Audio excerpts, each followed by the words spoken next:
Hi students, welcome. In the previous classes, we learned about what is an embedded system, classification and applications of embedded system. So in the previous video, we were learning about the core of the embedded system. In this video, we'll be continuing it. The core of the embedded system falls into four categories. In that, the first, general purpose and the domain specific processors we were discussing. In the memory element, the term endianness refers to the order of the bytes within a binary representation of a number.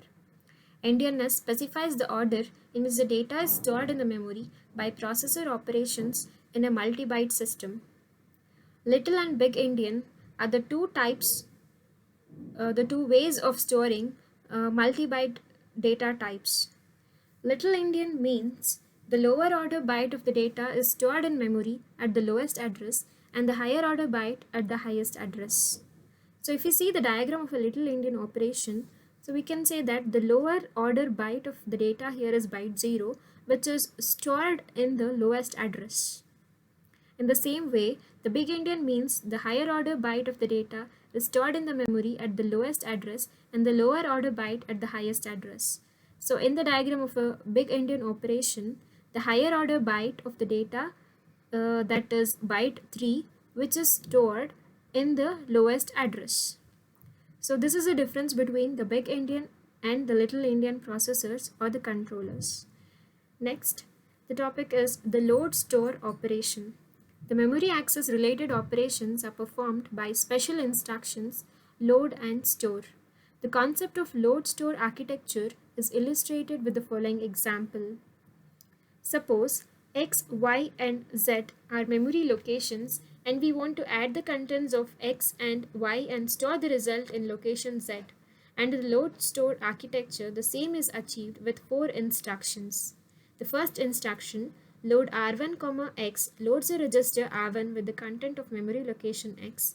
The second instruction, load R2, Y, loads the register R2 with the content of memory location Y. The instruction add R3, R1, R2 adds the content of register R1 and R2 and stores the result in the register R3.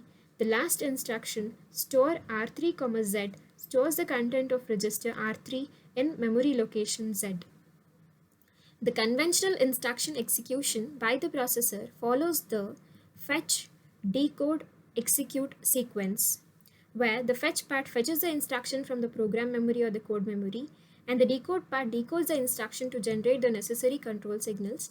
The execute stage reads the operands and performs the ALU operations and stores the result. The next concept is the instruction pipelining. Instruction pipelining refers to the overlapped execution of instructions. That is, while current instruction is being decoded and executed, the next instruction will be fetched. The figure illustrates the concept of instruction pipelining for a single stage pipelining. If the current instruction is in progress, for example jump or call instruction, the instruction fetched is flushed and a new instruction fetch is performed to fetch the instruction. Whenever the current instruction is executing, the program counter will be loaded with the address of the next instruction. In case of jump or branch instruction, the new location is known only after the completion of the jump and branch instruction. Depending on the stages involved in the instruction, there can be multiple levels of instruction pipelining. The next category, that is the second category, is the application-specific integrated circuits. Application-specific integrated circuits, ASIC, is a microchip designed to perform a specific or a unique application. It is used as replacement to conventional general-purpose logic chips. It integrates several functions into a single chip and thereby reduces a system development cost. ASIC consumes a very small area in a total system and thereby helps in the design of smaller systems with high functionalities. The fabrication of ASICs requires a non-refundable initial investment for the process technology and configuration expenses. This investment is known as non-recurring engineering charge, that is NRE, and it is a one-time investment. NRE is carried by a third party and ASIC is made openly available in the market The ASIC is referred as Application Specific Standard Product, ASSP. A typical example is the ADE 7760 energy meter ASIC developed by Analog Devices for energy metering applications. The third category is a programmable logic devices. So firstly, the logic devices can be classified into two broad categories. The first one is fixed, the second one is programmable. As the name itself indicates, that is fixed, the circuits in the fixed logic device are permanent. They perform one functions or a set of functions once manufactured. They cannot be changed. The other is a programmable, that is, programmable logic devices offer customers a wide range of logic capacity, features, speed, and these devices can be reconfigured to perform any number of functions at any time. Designers use inexpensive software tools to quickly develop, simulate, and test their designs. Then a design can be quickly programmed into a device and immediately tested in a live circuit.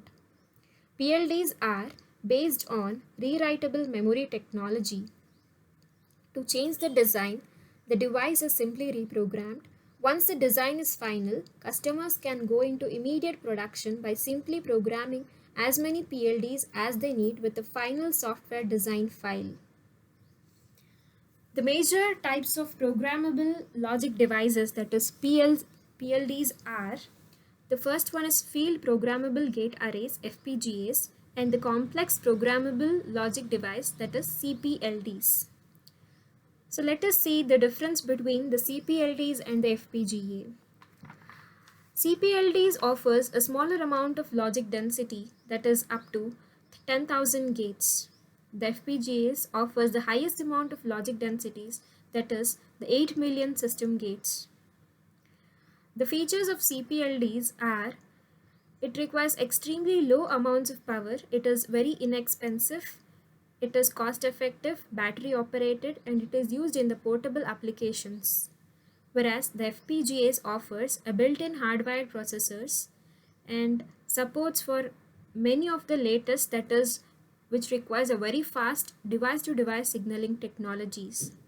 The last difference is that the CPLDs are ideal for critical control applications, whereas the FPGAs are used in wide variety of applications ranging from data processing to storage, instrumentation, telecommunications, and digital signal processing. The next is the advantages of programmable logic devices. So these offer the customers with more flexibility during the design. So they do not require long lead times for prototypes or the production parts. And these do not require customers to pay for large NRE costs. And these allow the customers to order just the number of parts they need and when they need.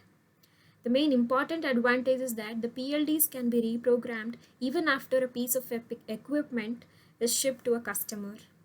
So these are the advantages of PLDs.